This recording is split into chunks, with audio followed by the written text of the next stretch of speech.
Thank you, everyone, for joining us today. Welcome to the 5th Peasant and Indigenous Press Forum. My name is Luljit Corsoni, and I work with A Growing Culture.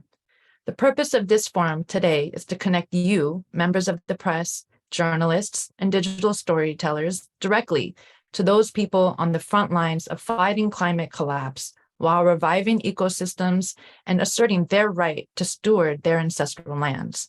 Even as these very communities protect over 80% of our Earth's biodiversity, they receive less than 1% of climate funds globally, and their struggles and solution stories are sorely underreported. Just recently, millions of people across the world celebrated Earth Day with good intentions, but our speakers today live out the reality of defending Earth on a daily basis. All across the world, Indigenous groups are building translocal and transnational alliances, blocking roads, and dodging tear gas from militarized police. Self-determination is not the same for every Indigenous group. From a state-recognized coastal tribe to people who have never been contacted by unforested humans, the ability to organize independently is a common thread that you will see in each of the stories today, these struggles for safety, health, and well-being. But with all seriousness, we cannot underscore enough the severity of this work. The stakes are really high. Just in this last decade alone, more than 1,700 people have been murdered for defending the Earth. And most of these killings occurred in Latin America, the deadliest region to live as a land or a water defender.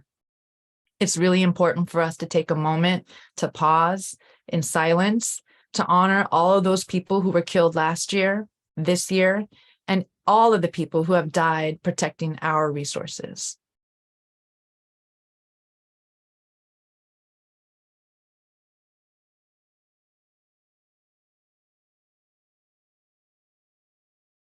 Thank you. We are really honored to have all of these speakers here with us today. And before we begin, I'm going to touch on a few housekeeping items. If you have any technical issues at all, please don't hesitate to reach out to my team by using the chat box feature.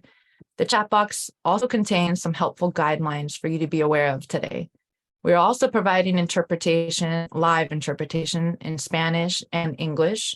To select your preferred language, please click on the globe icon on the bottom of your Zoom screen where it says interpretation, and select either English or Spanish.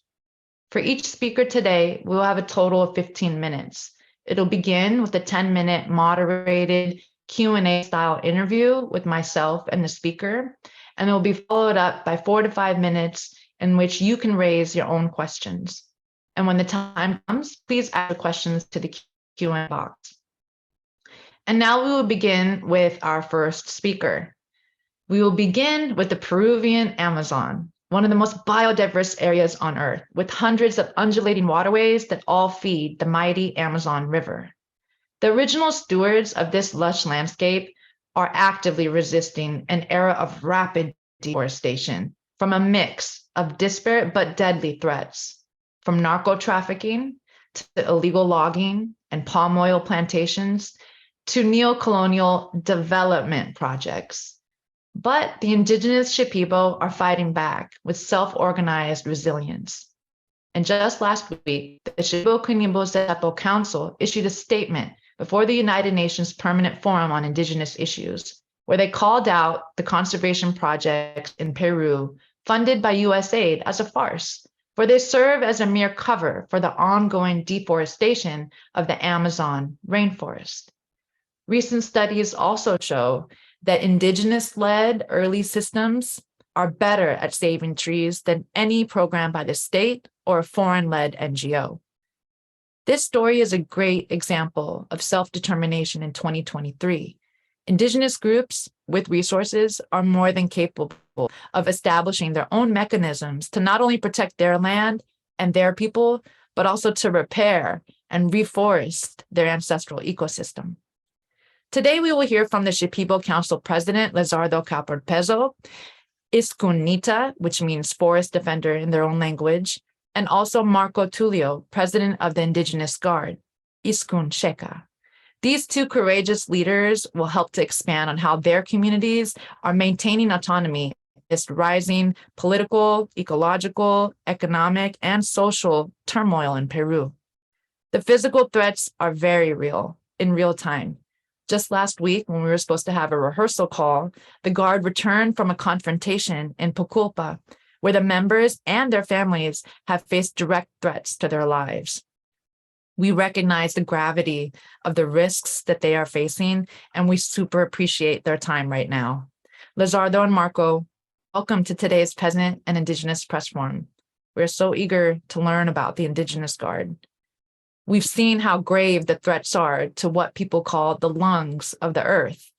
Just to highlight one example, in Flor de Ucayali community in the Coronel Portillo province, 15% of over 20,200 hectares of forest have been burned. This means that countless ecosystems, habitats, and food sources for humans as well as animals have been destroyed. Your community, Lizardo, has established the Indigenous Guard as an autonomous security force. Can you describe who the Indigenous Guard is protecting?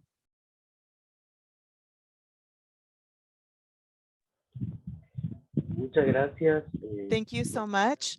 Good morning. First of all, to everyone here, I would like to share a greeting from the Shipibo people. Yes, we have to understand clearly that we are denouncing, that we denounce at the UN, we denounce the government for everything that's been happening in the Amazon. The deforestation, the illegal activities, illegal logging that's been happening, and also a false discourse of greenwashing through, different entities that they finance, with this pretending that they are protecting the forest.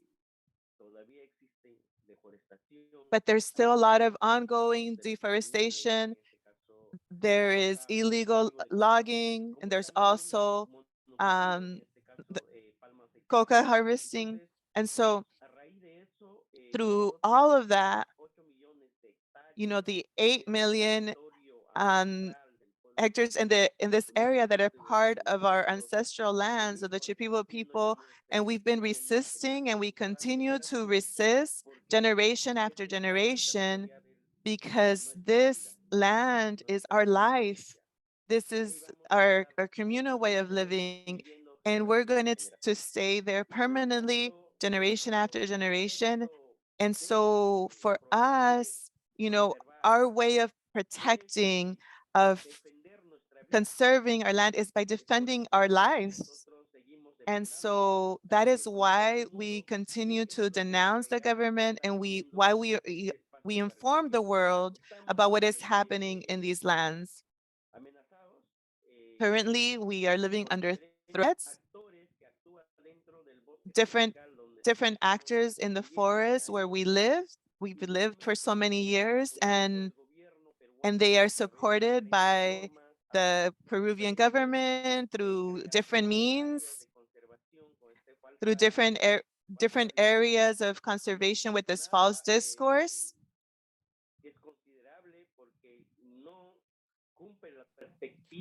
But they are not fulfilling the demands of the communities. And so we created our own Indigenous Guard, our own security forces to defend ourselves.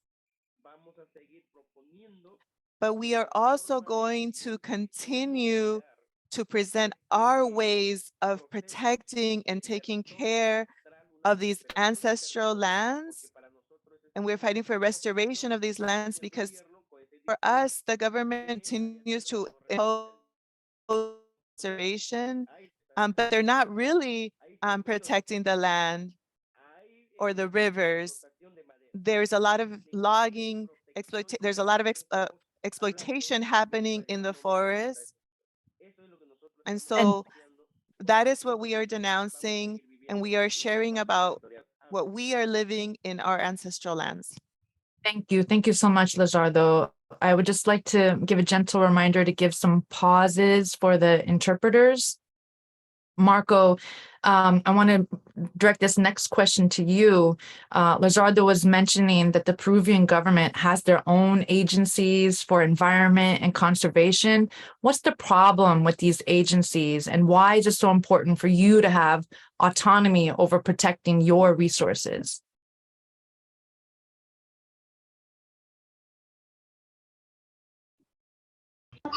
Buenos días a todos. Good Mi nombre morning, everyone. My name is Marco. I am the president of the Indigenous Guard of the Shipibo Konibo peoples. So our self-determination for us, it means it comes from our own strength, from our own spirit. We are protecting our land, we are protecting our forest, our food, our water. The government imposes in our way of life, in our worldviews, and that is why we have taken these steps to have our own autonomy, our own self-determination that surges from our people. We see the situation, we see the reality in our communities. And so we want to be able to work freely, we want to live freely without the government harming our forests and our water, because Mother Nature is for everyone. The forests, the rivers, that's where they are our supermarket. They are it's where it's where the Shipibo Konibo people get our resources. We wouldn't exist without those. And so our self-determination for us is to protect our worldviews, protect our ways of living that we've been practicing in our everyday lives since the beginnings, since the creation of this world. You know, our ancestors have been protecting this forever, and that's our self-determinations. And we protect the forest because the forest is a part of our life. It is our life. Without the forest, we would be nothing. Thank you. Marco, you mentioned something so beautiful, that the forests are your pharmacy, the forests are your grocery. And we know that you're still resisting USAID projects like a large-scale industrial fishery that can remove tons and tons of fish in one fell swoop, whereas your people are being jailed for simply selling fish to survive. We also know that last year you all occupied the RCA, the Regional Conservation Area in Lake Amedia, and you demanded that Pro Bosque, the company funded by USAID, leave, which they did. How does security services that you provide help the Shipibo people to maintain access to food?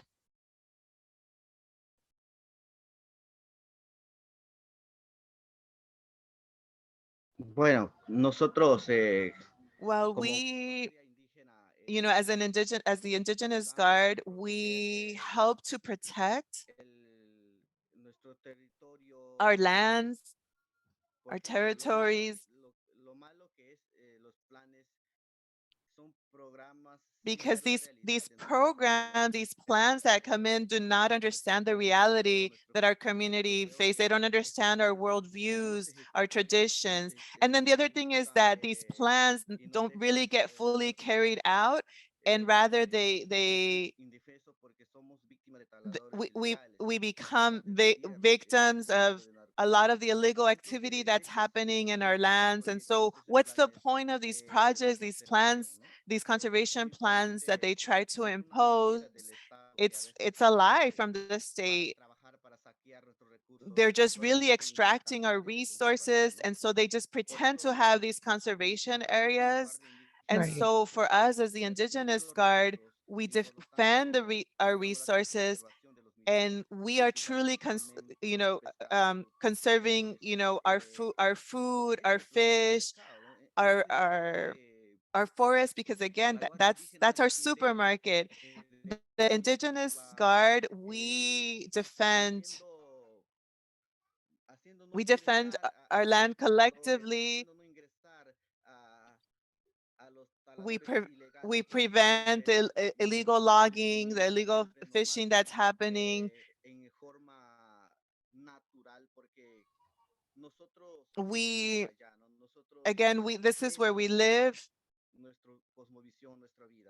and we defend our worldview, we defend our lives. And so the Indigenous Guard was created to defend our worldviews, and it was also formed to resist the ways that government has been exploiting us.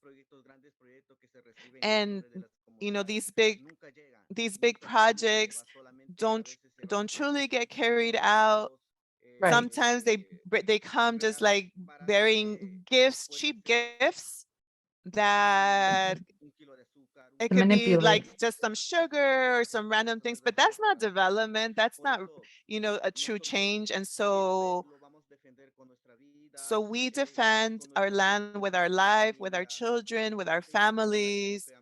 A week ago, I received death threats, and they, you have a few days, a few days left to live, and that was one of the threats that I received. And the Indigenous Guard, we have about 25 bases in the communities, and we are building more bases throughout the communities. We have about 300 Indigenous guides who are committed to defend the land, to defend the forests that we've been Marco, defending for generations. I'm so sorry to interrupt, but to stay on schedule, we're going to need to switch to questions from the audience. I think I might have time for one quick question. I just wanted for you to be able to share what else the Guard needs to become more effective. We know that you have ancestral techniques like bow and arrows, but you also use open dialogue with illegal loggers. What do your 26 communities with 300 members and growing, what do you need to be fully successful in your art of land defense?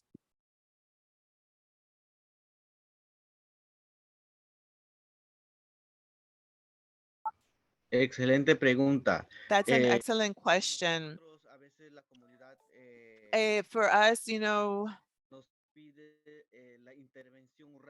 sometimes we're asked to intervene quickly in the communities. There's about 8 million hectares that we have to protect, and sometimes what we're lacking is just the logistics to be able to protect that entire territory. But we always have that spirit of struggle. Right now, we're trying to intervene more quickly. We do need technological equipment,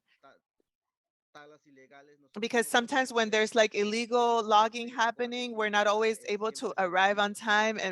But the Indigenous Guard were always there protecting, and we confront that illegal logging directly. And then sometimes they come back in the nighttime or other times. And so there are times where we're not able to catch them on time. And so we would need like technological resources or surveillance cameras that we can place throughout the communities.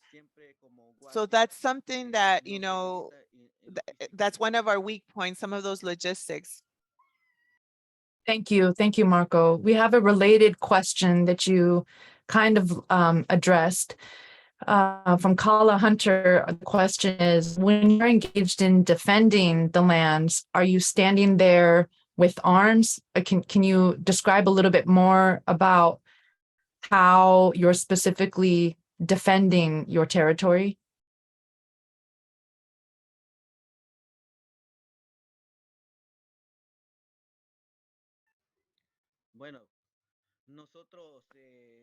Well, we as a Indigenous Guard, we have our ancestral weapons, which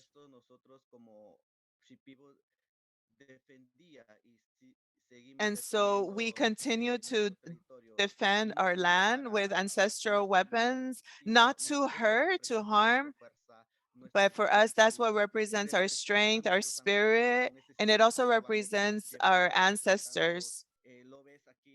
You can see it here. These are our ancestral weapons, so they're not to hurt anyone, but so just to show our strength.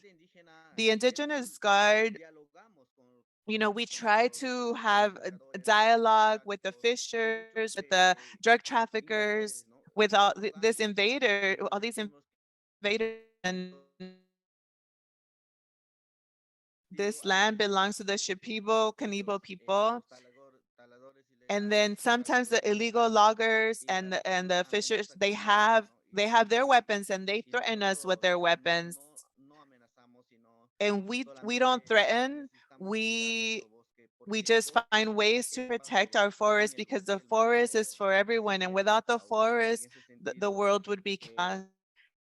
Sometimes the government just seeks their own interests, their own personal interests, but the communities, the indigenous communities that defend and struggle for us to live in peace, and that's what we do. Thank you so much, Marco. We have actually And run out of time for questions. We need to move on to the next speaker, but we have recorded all unanswered questions and team will reach out to you with responses.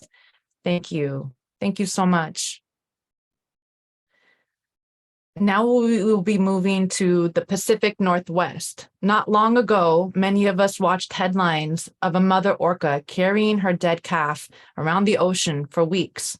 We see massive whale die-offs, shorter fishing seasons, and declining numbers of salmon. These are warning signs given to us by our non-human kin, signs that the water is at risk. And our partners today are here to remind us that when the waters are at risk, we are at risk. Like the salmon who swim upstream to spawn, if we, humanity, were able to swim upstream, what are the warning signs that we would see? And what warning signs do we continue to ignore?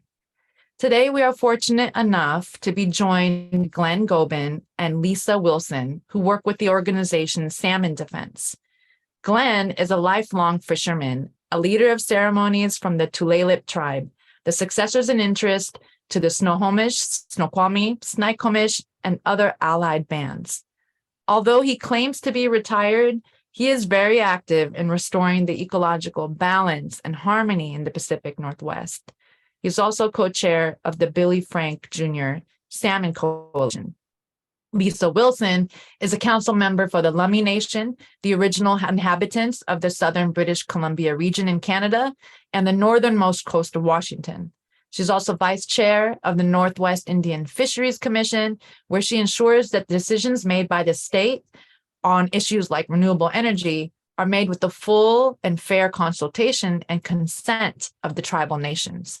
Glen and Lisa, we are so honored to have you today at our press room. Welcome. Thank you. So we often hear from you and your members that when the salmon are healthy, we are healthy. And you speak of how integral the salmon is, not just to you, but for the bears, the rivers, the greater watershed. And I know it's not possible to explain how complex the ecosystem is in 1 minute, but can you briefly share, Glen, how your traditional belief system is rooted in this sense of interconnectedness? Yes. First off, let me say we are well beyond warning signs of what's happening around us. We're in the reality of where we're at today. And these are things that are actually taking place.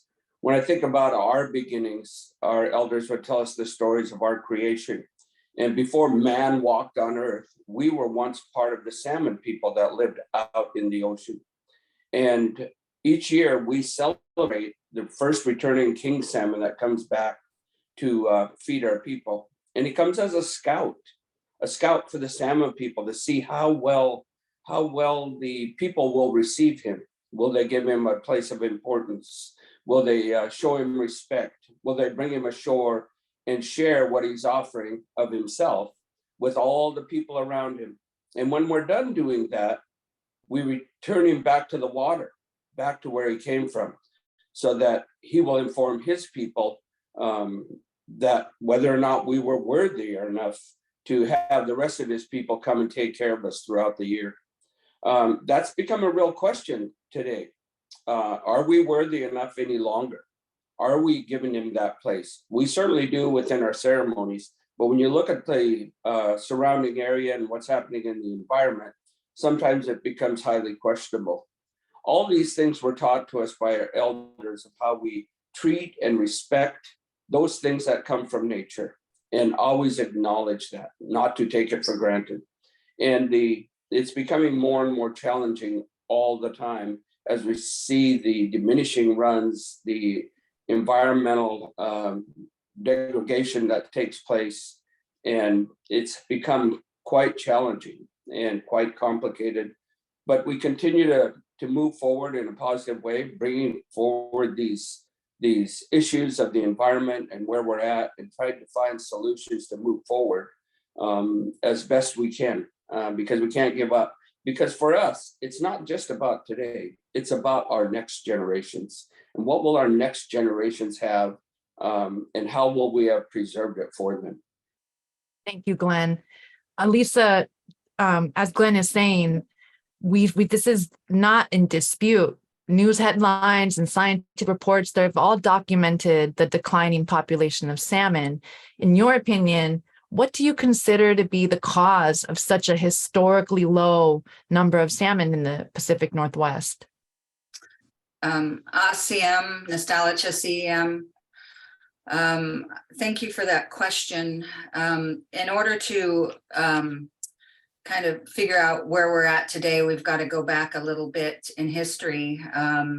My people, the Lummi Nation, before pre-contact, we've always been the salmon people. And it's been stated that salmon is as important as the air that we breathe. It's always been said, when the tide is out, the table is set. So pre-contact, it's been said that there was such an abundance of salmon that you could walk across the backs of them in the river. And we've always been stewards of this land since time immemorial. And so contact, we signed a treaty in 1855. And ever since then, the Port Elliott Treaty, we've been fighting ever since to make sure that those promises were upheld.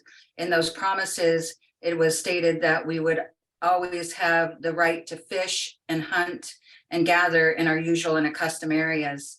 But ever since then, we've been fighting multiple factors. There's been the invention of canning took a big toll on our salmon stocks because it became a commodity. To us, it's spiritual. We use it in our ceremonies. We use it in our funeral gatherings. Any gathering that we have salmon as our main staple. And so years of habitat degradation caused by, companies, that forestry, agriculture, the oil industry with vessel traffic, just a lot of water pollution. And so it's been many years that has gotten us to where we are today. Thank you. Thank you. That's so thorough. That's really helpful to all the journalists listening today. Glenn, we talked about with salmon populations being so low that one major predator is the pinniped seals. Can you tell us a little bit about the relationship between seal and salmon, and maybe dispel some of the major public misconceptions about seals in this area? Yeah, again, we got to go back to in history to some of the legends and stories that were passed down by our past elders. And they tell a story of a time when the seals had came and camped out at the mouth of the river. And the people who used that for food were starving because there was no more fish able to go up the river because the seals were devouring them all. And the people were crying and wailing, and the killer whales, the Kalahach, they heard They heard the cries of the people, which in our stories, there's a relationship with the killer whales as well.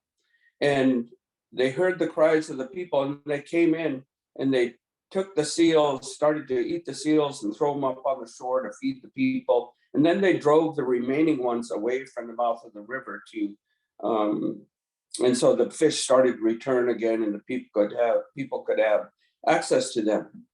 You know, that story talks about management in a natural habitat. No longer are there enough killer whales to maintain to thin out the population of pinnipeds that are out there today because of the environmental things that have happened. 1972, the Marine Mammal Protection Act was put in place to protect pinnipeds because of mismanagement prior to that people were shooting seals, killing seals, and got the populations down to a point where they were extremely threatened. But since that time, there's been no management whatsoever again, other than to protect the species, which now today has rebounded, met the goal long ago, and now are so overpopulated that they're decimating the salmon runs. And there has to be true management that of this pinniped population that keeps them thriving, but does not let them go out of control as to where we are today. And this is quite the struggle, given that in the public eye, these are cute, furry little creatures, but they're decimating the salmon run in ways that I don't think people can truly fathom or understand what's happening. We have a short amount of time left, so I'm going to skip over a few questions. Lisa, we've mentioned that we're turning the tide for salmon. What does that mean? Can you explain a little bit of what kind of solutions you and the Salmon Defense are promoting to help turn the tide for salmon? As it was stated, that we've always been stewards of the land. And so fortunately, we do have our hatchery that we've been bringing our salmon runs back. We stopped fishing on our salmon in 1978, and we made a concerted effort to bring our salmon runs back. In 2015, we had 7 spring South Fork spring Chinook, and we brought them back to 3,000. But 2,500 of those died because of the habitat could not sustain them. And so that's why it's vitally important that we get support for our hatcheries, because we know we can bring our stocks back. But the problem we're facing right now is the habitat. And so we are actually fixing the habitat too. So we are upholding the treaty obligation to ourselves. We're doing all of the work. And the problem is we're not getting the correct resources needed to do this. The outside society keeps monopolizing on this money and not directing a tribe. And so we need the resource. We know what to do. Like we said, we can bring the fish back with our hatcheries. We can fix the habitat. We work with engineered log jams to cool the water down. We're working on water adjudication so that we can quantify our water for our salmon. And then, we have to really uphold those regulations with the timber companies and the agriculture, and make sure that the illegal water users are, regulated. And so, there's a lot of different things that we are doing, like Glenn had mentioned with the pinnipeds, the management, the holistic approach, from the headwaters down to the delta. There is a lot of things that can be done, but we've got to have the political will to do it. Thank you. I think we have time for one last question so that it's clear to the audience, the harvesting is not the problem. These folks are advocating for the management of fisheries. Glenn, could you also share your thoughts on how we turn the tide for salmon? Yes, I think Lisa covered it pretty well, but the habitat is the core issue. There has to be clean water. There has to be cool water. There has to be running, flowing water with the right gravel beds for the salmon to spawn in that. There also has to be pinniped management. Pinniped management will be, in my opinion, is the single thing that could take place that would increase salmon runs immediately. And that needs to be dealt with, albeit unpopular in the general public. it needs to be dealt with if we are going to save the salmon, which in turn saves all the other food cycle that feeds the rest of the animals and fishes, including the killer whales. The next thing, as these things are taking place, we still need hatchery production. You still need hatcheries to produce fish to continue on until these measures are fixed and enacted. And it's not just the tribes, it's the state's responsibility and it's the federal government's responsibility to do this. And we need to do this working together. Tribes did not create this problem, but we're here, as we always have been, to stand up and protect this resource so we have that for our next generations.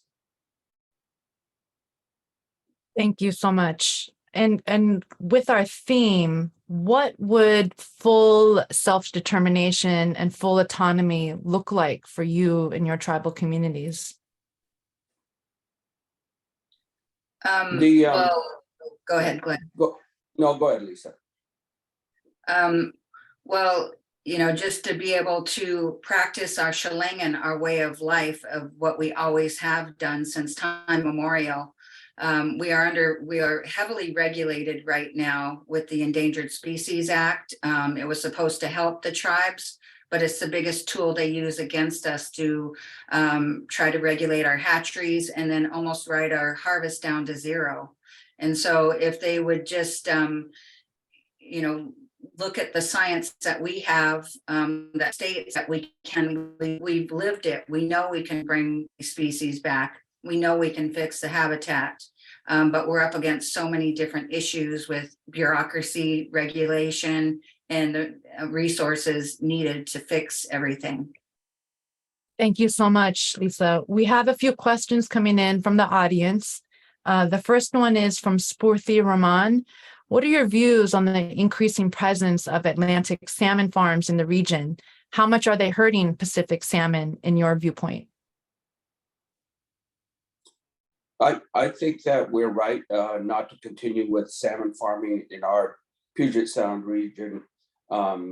Science has showed that the increased sea lice predation and the droppings are in concentrated areas, don't get spread through areas, and the quality of product is not the same. And so we see it as a real threat, and the potential of losses with crossbreeding, cross spawning in the river systems is immense, and it would change the whole cultural world that we live in to have that take place.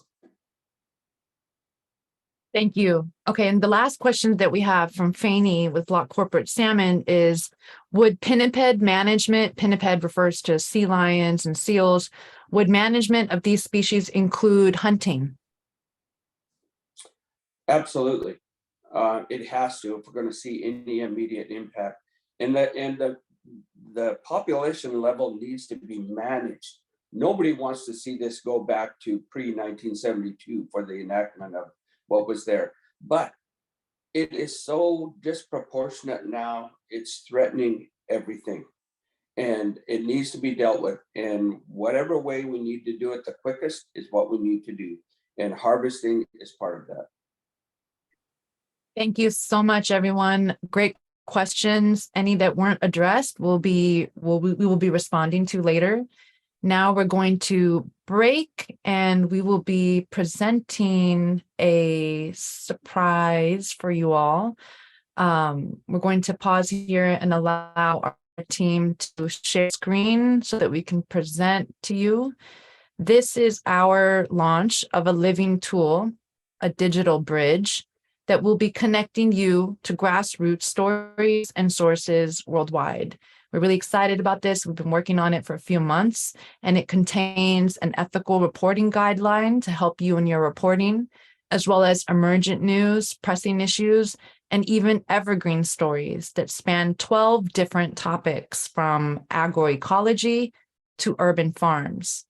So please keep your eyes on your inbox next week for the link to this super, super helpful database. And now we will move on to our third speaker. We're transitioning down south to a region that is rich with Indigenous culture, grappling with the growing invasion of tourists on top of a celebrity-infused mezcal industry. The over-harvesting of agave, a native plant that is extracted to produce mezcal, combined with other deadly factors like ongoing mining, is all depleting the water tables, poisoning the water supply, and decimating the forests. Indigenous farmers are navigating repeated floods and report hearing less birds and insects like the chapulines in the fields. And various species of bats who are critical to pollinating agave are also disappearing.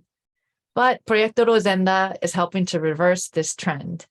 To replenish the massive loss of forests in the Mixteca region of Oaxaca, this humble project is restoring what has been lost. They've already planted more than 20,000 trees. We're so excited. We will meet one of the co-founders today, Neftalí Durán, who was born and raised in Oaxaca. Neftalí immigrated to the US, like so many before him, working in restaurants in the food system. But he has leveraged the decades of experience into stewarding serious participatory ground-up solutions to climate change and indigenous sovereignty. Without further ado, Neftalí, welcome to today's Peasant and Indigenous Press Forum. Thank you for having me. It's an honor to be inspired and listen to relatives from the West and from the South. It is, yeah. It's that we got all of the Americas represented. Your roots are in Oaxaca, in Mexico. Can you please share with the audience today a brief historical background as to what led to this current state of ecosystem loss in Oaxaca? Yeah, I mean, we have to really go back a brief timeline. Spanish colonizers showed up in Oaxaca, in the Oaxaca region around 1620. And one of the first things they did is clear-cut fields for grazing animals. That's also been seen in other parts of the continent, including now. From there, you also have the push for mining, another heavy, another industry. They exploit the land for a few hundred years. Once the Spanish leave in the 1800s, they leave environments that are really depleted, right? So that that's just a big timeline to nowadays. The mezcal industry is just late stage colonial capitalism. It's found that it's finding itself in a little bit of a gold rush, focusing on not only one plant but in the region of Oaxaca. I don't want to demonize the plant because plants are relatives, but I also don't want to demonize the craft. Indigenous peoples have been distilling mezcal for more than 8,000 years. Tourism adds to that, to this issue. Tourism is one of the most extractive ways of colonialism nowadays, and pushes communities to use a lot more water and natural resources used to serve people from other parts of the world. I'm glad that you mentioned the gold rush. We've all noticed this gold rush to capitalize on mezcal. We see it in the cocktail bars all across the globe, and celebrities rushing to launch their own brand. Everyone has to have one. And mezcal production, it's grown a lot, a staggering 700% in just the last decade. What can you share with the journalists today about how the gold rush is impacting indigenous farmers and the local agriculture scene? Yeah, we have to take into consideration that the major export of Oaxaca, besides mezcal, is manual labor. The backbone of the agricultural system in the U.S. are people from Oaxaca, Guerrero, Chiapas, and overall southern Mexico and Guatemala. It's not only the mezcal industry is not only not sustainable because it's a plant that takes at least 5 to 8 years to mature, depending on what kind, but it also pushes, companies are pushing to do illegal irrigation, and to put in a lot of pressure regarding monoculture into the land.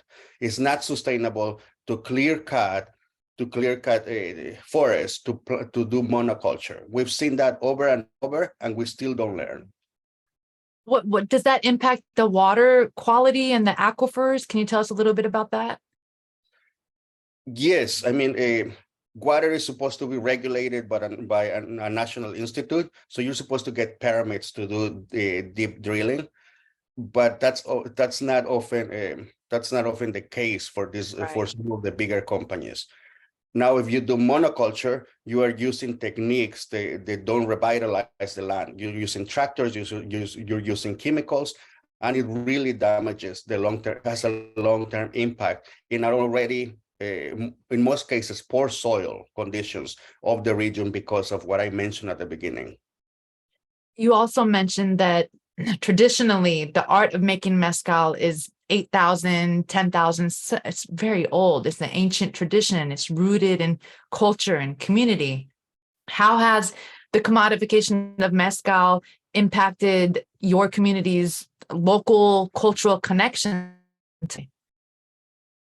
It's a very fine line to walk because as we said before, it's the new gold rush, and there's fortunes being made mostly by people from the United States that are not from Oaxaca. And it's a great injustice, not only to the environment and to the land, but really an environment and an economic injustice to the families who carry the knowledge of this craft for so long. We know that it's an era of greenwashing. We've talked about that a lot before. Carbon credit schemes that are exploding, and it's just monoculture, like you were critiquing earlier. But Indigenous communities, they know that trees alone are not going to make a healthy forest. And your project knows that as well, with solving problems with industrial runoff and whatnot.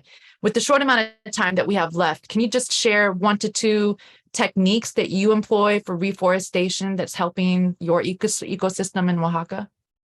Yeah, we are our project, a really small project is digging deep into indigenous knowledge. Nowadays, people call it permaculture, agroecology. It's really indigenous, local indigenous knowledge. We're really digging deep locally with our own communities, our own families, to reverse the hundreds of years of abuse to the land and to the environment. Some of those things make practically look like finding the local bamboo to prevent, and planting a lot more to prevent runoffs, planting more local grasses, planting balancing the reforestation by planting mostly indigenous trees, native trees, and some fruit trees to make the food economy stronger. That's great. I mean, you're so busy and you're so involved. You folks in the audience, Neftalí also formed the I Collective, which is a national group of activists as well as Indigenous chefs. And we know that there's this concept in your culture called tequio. Can you explain briefly about how that works in the Proyecto Rosenda project? Yeah, it's a concept that is not very common in non-indigenous communities, but the simple concept is that we owe service to our communities, right? And everyone that belongs to a community has to do some act of service to the community. That includes service to the environment. If we are part of our environment, we owe our Mother Earth, we owe the land, we owe being a good relative. Absolutely. Your project, without much institutional support, has successfully planted 20,000 trees. It's a huge feat. You have a combination of native trees and also fruit trees to meet serious food justice needs.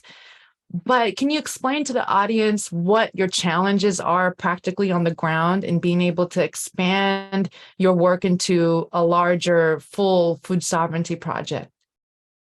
We are trying to experiment with some innovative concepts, which means that we are trying to do work on the edges of the nonprofit industrial complex, while also living under capitalism, right? So we are really trying to appeal at a personal level.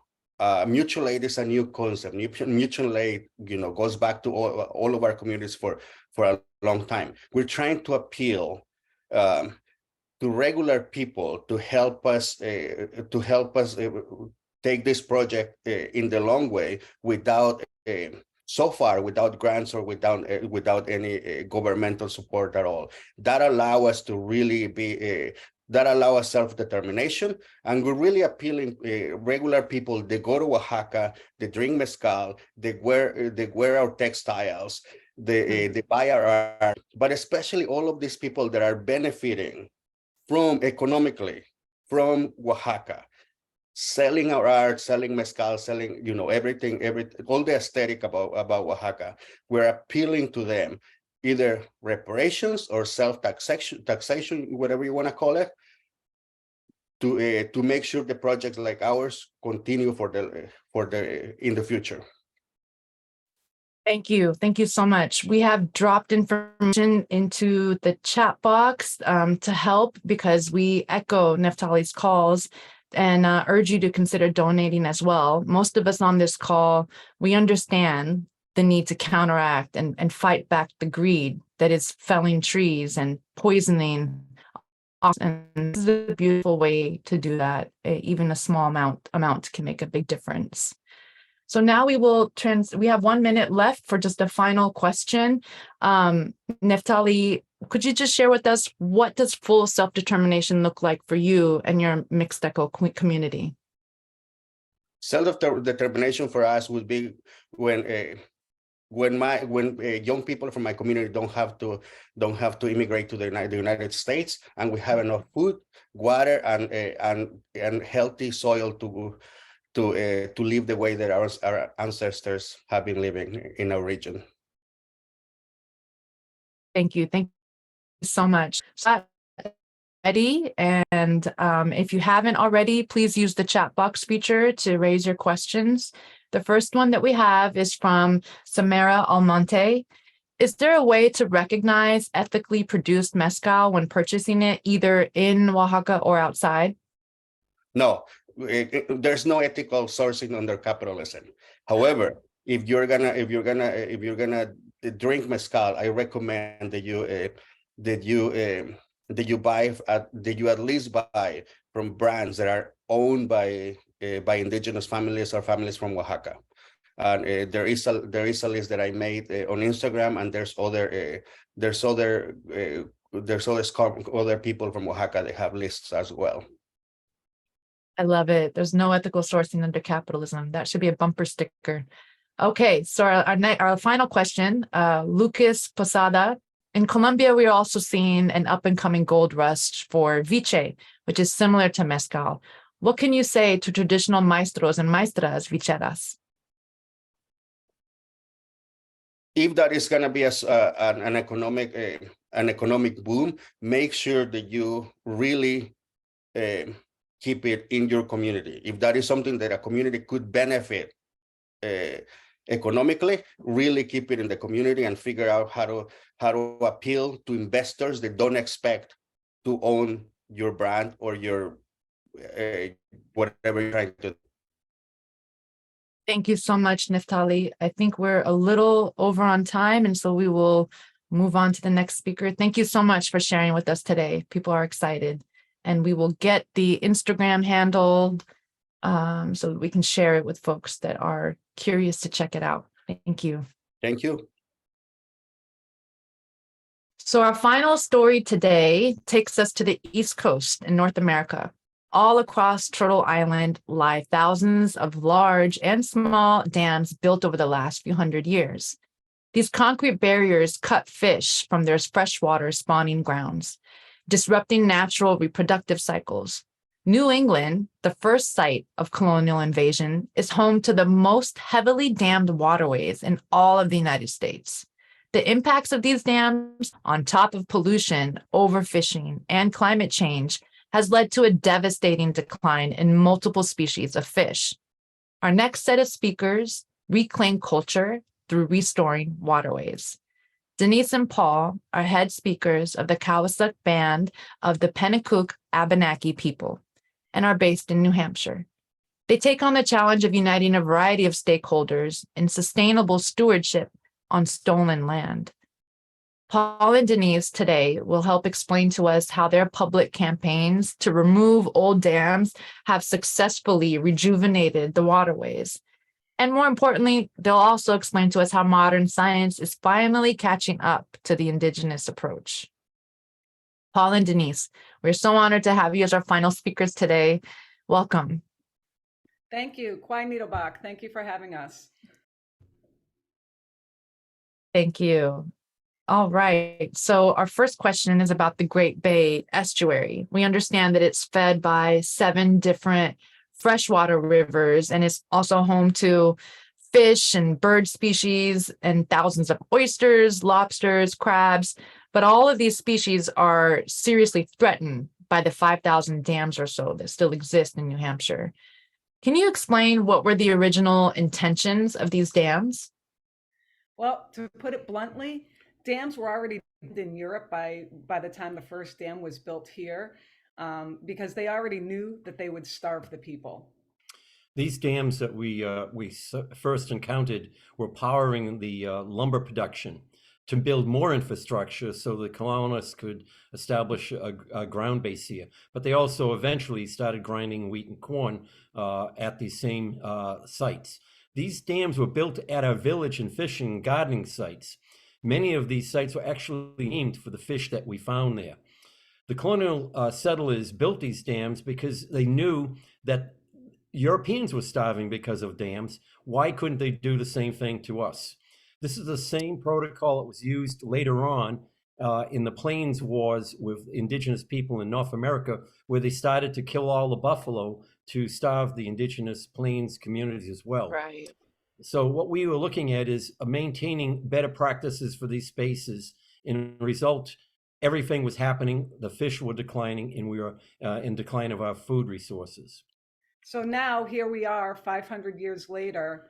New Hampshire is artificially stocking our ponds, rivers, and streams. They're actually dropping the fish by helicopter into the water. wow. And this is completely unsustainable. Everyone, and when I say everyone, I mean all New Hampshire residents and the indigenous people still living here, are impacted by these colonial acts of violence and now starve all of us from nature's grocery store, our naturally given food resources. Wow. Paul, this struggle, it's been intergenerational for you and your family. And I know that you used to be able to enjoy year-round fishing with your father not too long ago. Can you explain a little bit about the impact these dams have had on traditional fishing practices? Well, we go back to some story. We had a great bullfrog, Aglabemu, which was a greedy green monster, which we think our ancestors thought of as a metaphor for the colonial greed. And it was one of those things that we described as how the dams were on waterways which flowed both ways. So we knew that these original dams were referring to head of tide dams. And we knew at the time period, it was at the time of colonial contact that we made these stories. But as a childhood memory, I remember used to be able to go out on the first moon after the ice out, where the waters started to flow again, and actually hand fishing for smelt. But there was later on, there was no migration of salmon in my lifetime that we ever saw. But back in the 1990s, a county clerk found some records from 1731 where one of my great-great-grandfathers petitioned the great courts to remove a dam on one of the Konibo River watershed locations, and it never got removed. So we've been fighting since 1731 to remove dams. It's a long time. Way too long.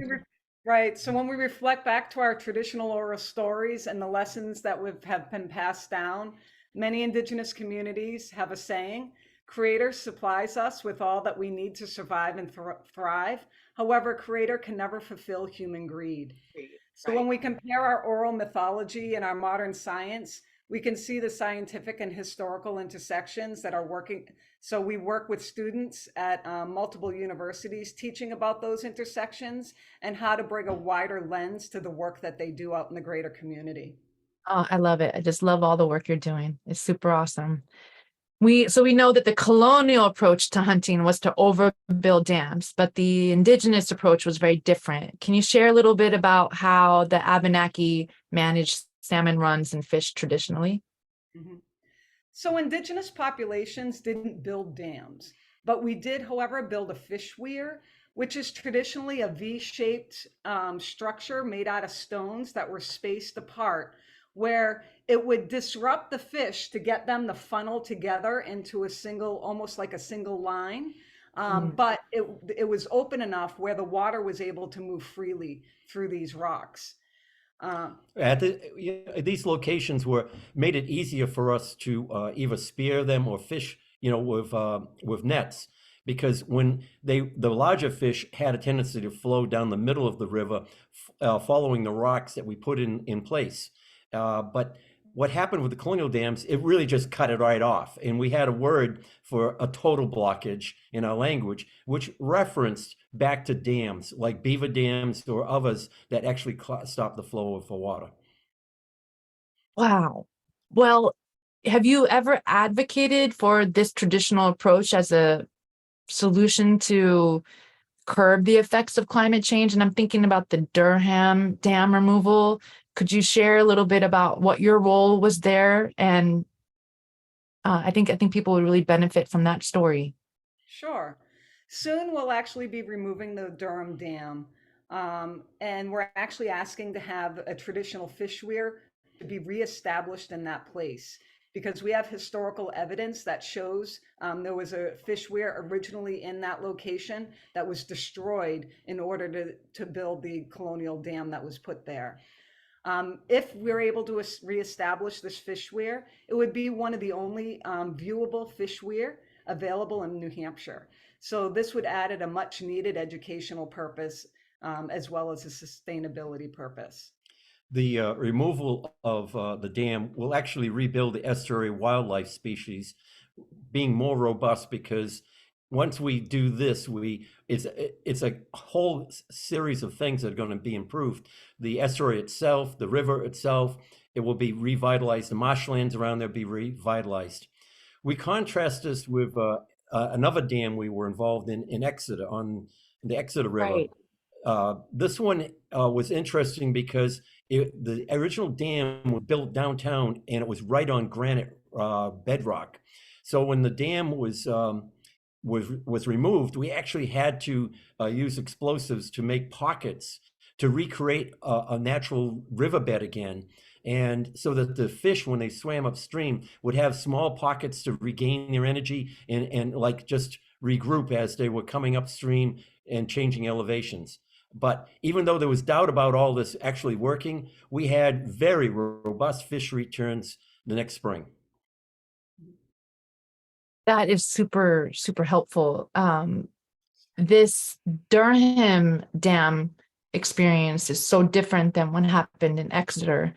Can you share with the audience how the experience with the dam removal in Durham is a story of self-determination? Sure.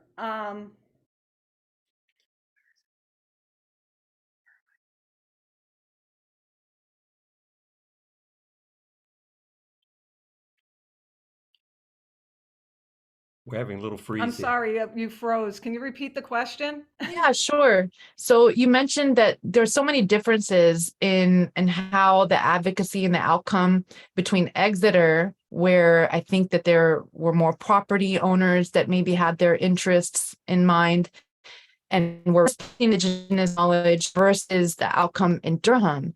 How is the removal of the dam in Durham an example of indigenous self-determination? Okay. So we originally came to the table with months of healthy dialogue with the town of Durham. We shared our future vision of what we wanted the waterways and how that intersected with the town residents, and how there would be a benefit in partnering together and making these determinations. We had a really great relationship with town management. It continued to expand beyond dams with Indigenous Peoples Day and foraging rights and protecting ancestral sites. However, we did have some pushback from property owners and people that, historians that loved the industrial area that wanted to save the dam some way.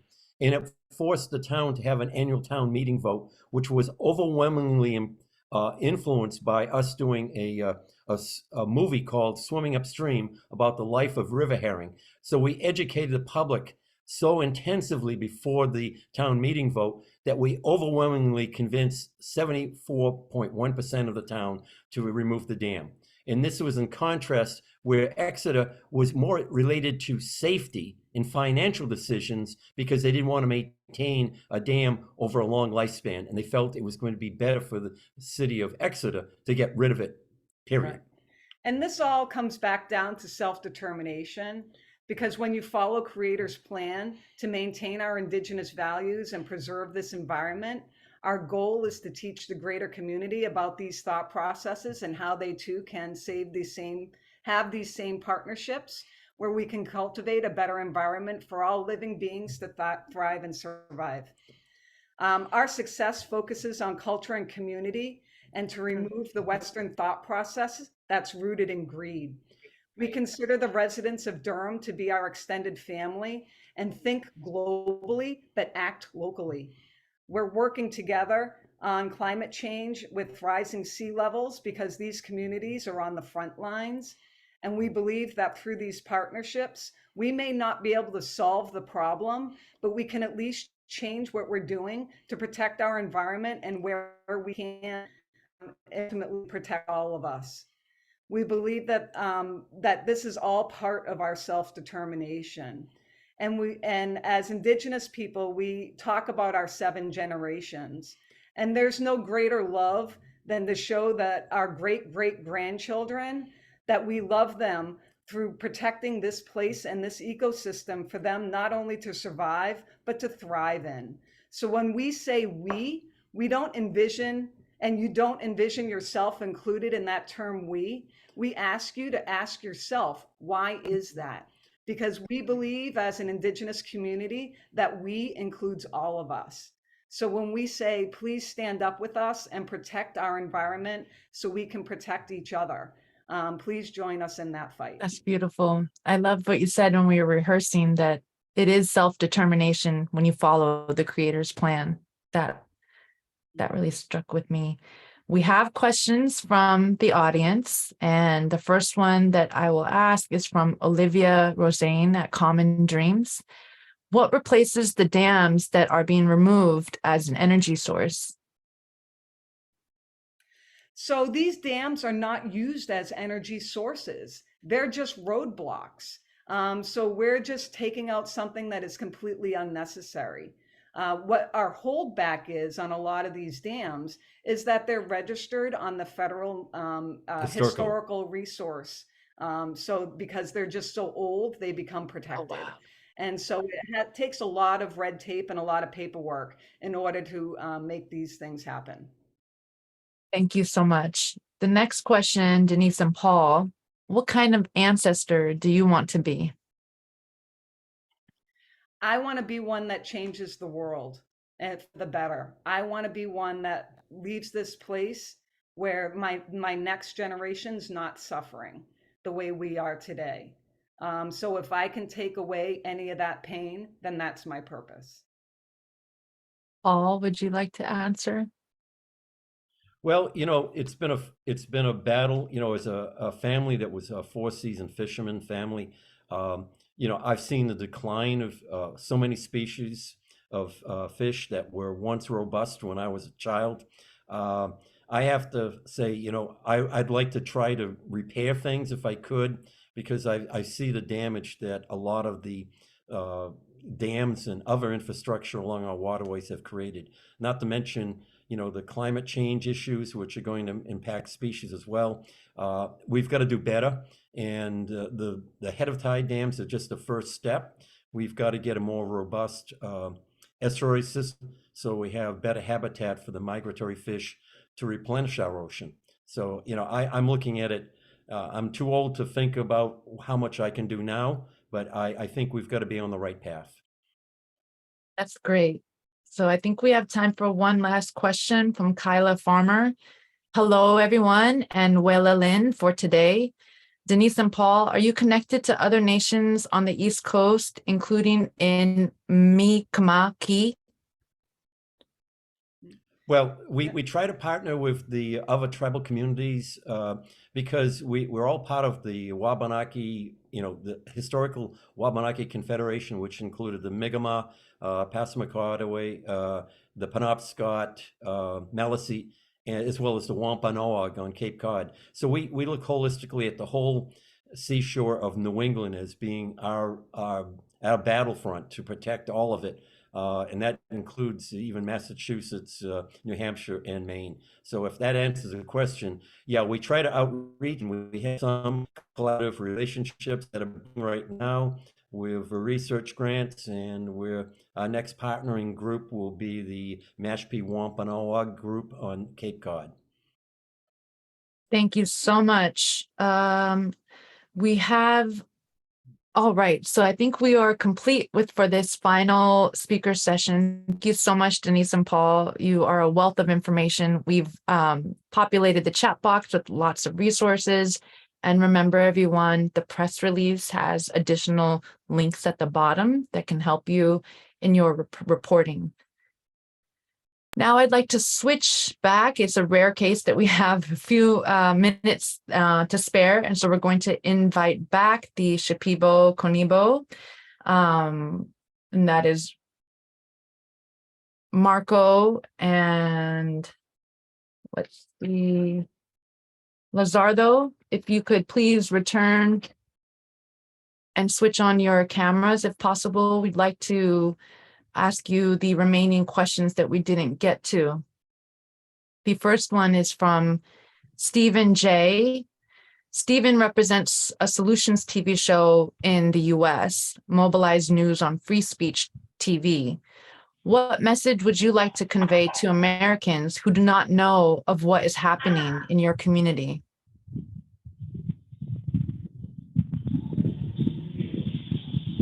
First of all, I want to say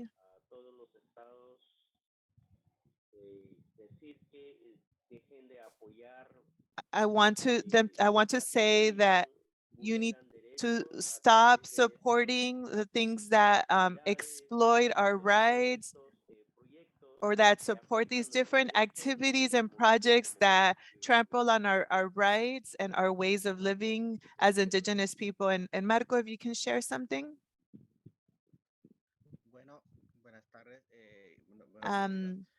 Good morning again. I would like to say to the US government, especially USAID, who has violated our rights as Indigenous people, stop supporting those who exploit our land, our ways of being, our worldviews, our collective rights in our communities.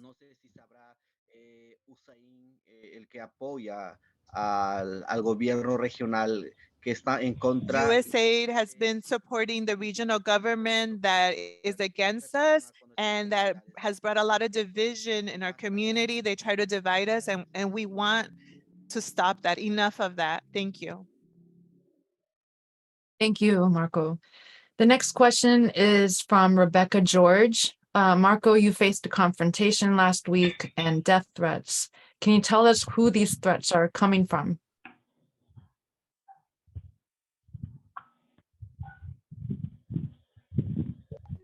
Estas These amenazas, threats,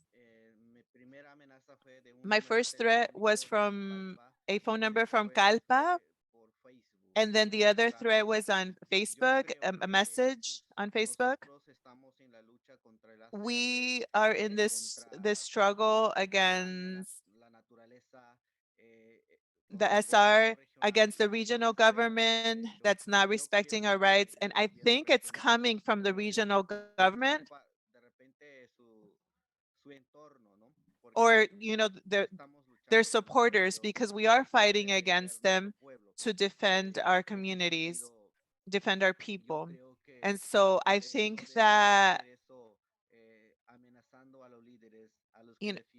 leaders should not be threatened. We are the ones, defending our communities, not just for us, but for the world. And that's what I believe. And all of my comrades in this struggle, we believe that the regional government is behind these threats. Thank you, Marco. The next question comes from Clelia Rodriguez. Marco and Lizardo, can you give us some context about the role of narcos in your territory, if any?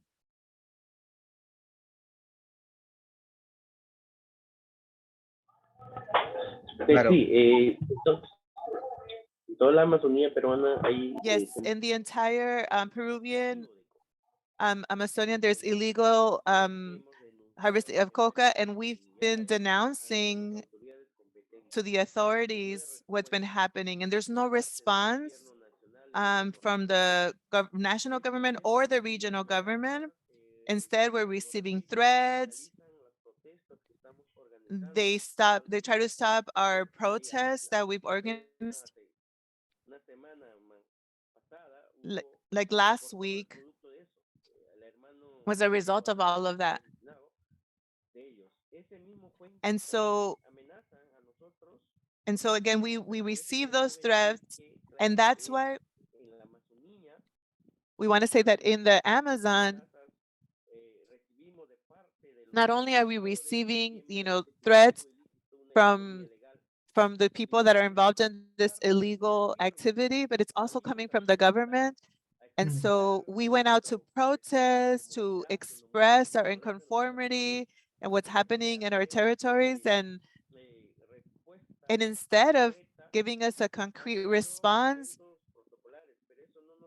they just have, they write these different reports, but that doesn't do anything to defend our way of lives. And so we believe, as people from the Amazon, we don't just think about us, but we think about the global community, because this is not just, to save our ways of life, but also to save the entire planet, to save humanity. And so we are asking for solidarity from the media, from the international community, to fight against all of these threats and injustices that we're facing. And so that's what we want to express to people in the United States. And the United States continues to support the drug trafficking that is happening. And so again, we have our proposals to preserve our communities.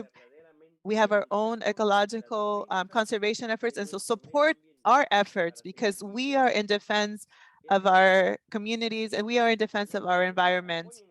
And so we have our own initiatives, so support us instead of supporting the Peruvian government and the regional government, because they just do, consulting work, but we're the ones that live there. We're the ones that are working, that are fighting for our survival and for the entire world's survival.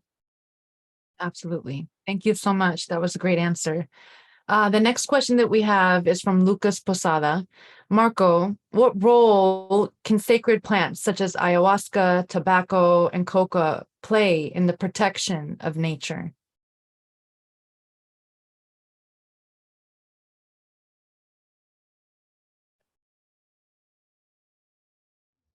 Bueno,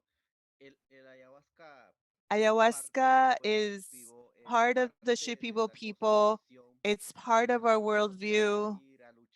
For us, to partake in our struggle, we use ayahuasca. We have spiritual guides with this that lead us in using this plant. And it helps us to see what's going to happen in our struggle, what's happening in our communities and our forests.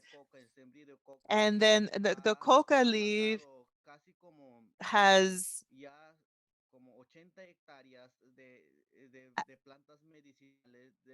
killed other medicinal plants like ayahuasca, other plants that are part of our daily living. And that's what the plant does. The planting and harvesting of that plant harms our other medicinal plants. And so Without ayahuasca, without our medicinal plants,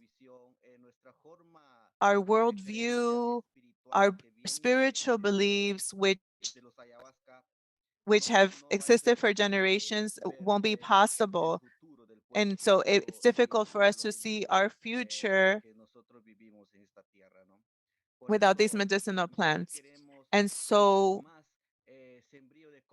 we don't want more planting of coca in our communities, but the government is behind some of those efforts. The Peruvian police, they sometimes have their own fields. And when we go to intervene, they already know when we're going to go to intervene, and then they cover up their operations. And that's what the government does against the indigenous communities. And that is why we've been organizing collectively to defend our rights. And that's what we're doing.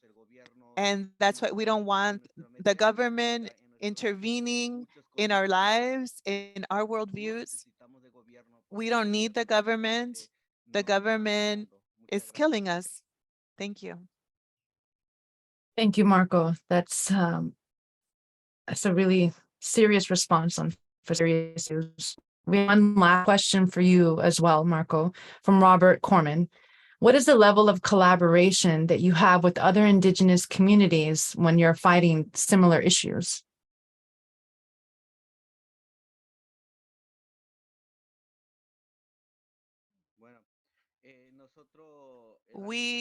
Last year, we had an international gathering where we brought together Indigenous guards from different areas, from Colombia.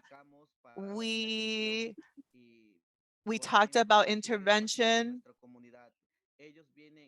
They came to support our struggles, and we also go and support their struggles to defend our territory. So, that's how we work as an Indigenous Guard. We are in communication with different Indigenous communities, many different Indigenous communities that we've been organizing with in our defense. And so they collaborate with us and we collaborate with them. And we are united because our ways of being are collective, our focus on collectivism.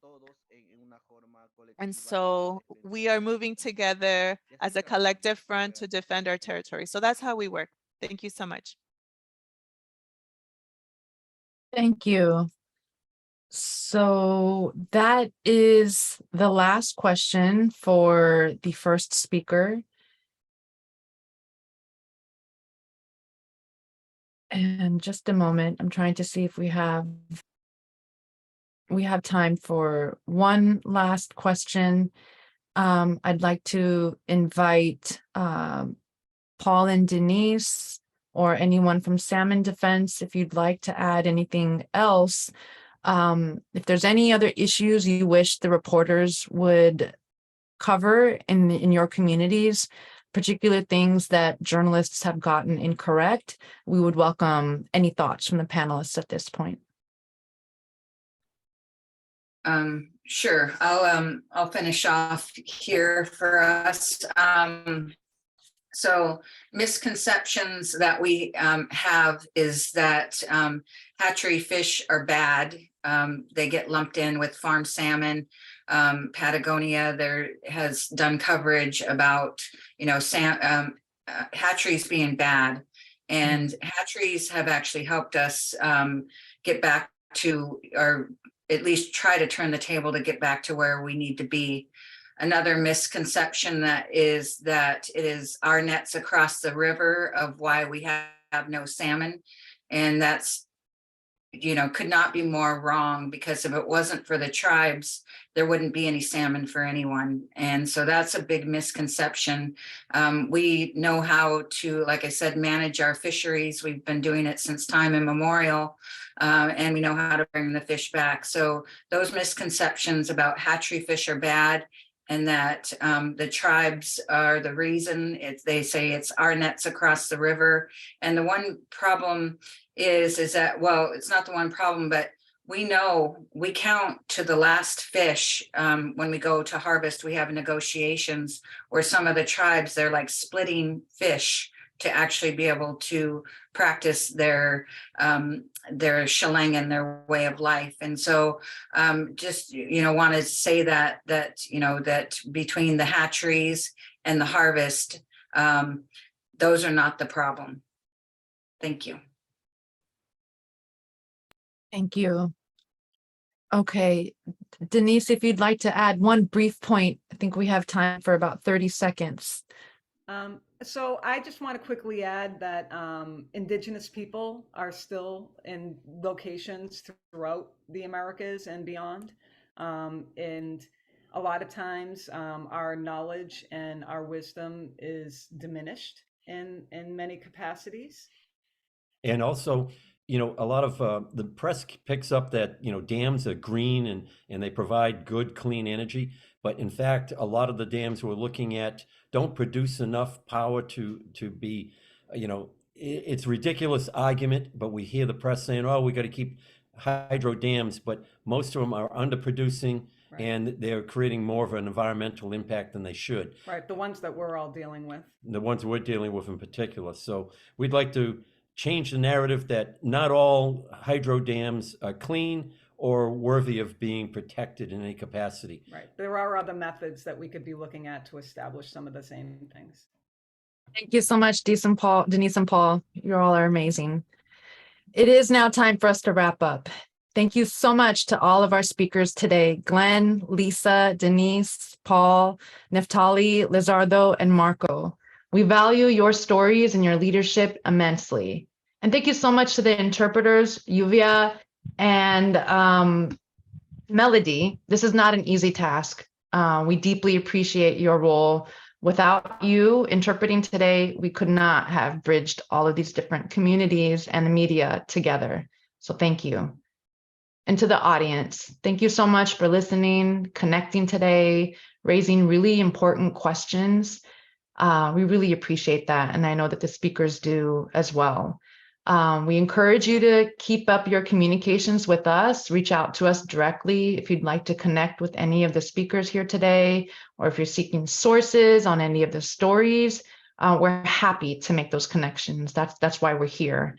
And also, if you have any articles that come out, please do share them with us. We'd love to collectively be able to increase the coverage. So you can email my colleague Josh at josh@agrowingculture.org.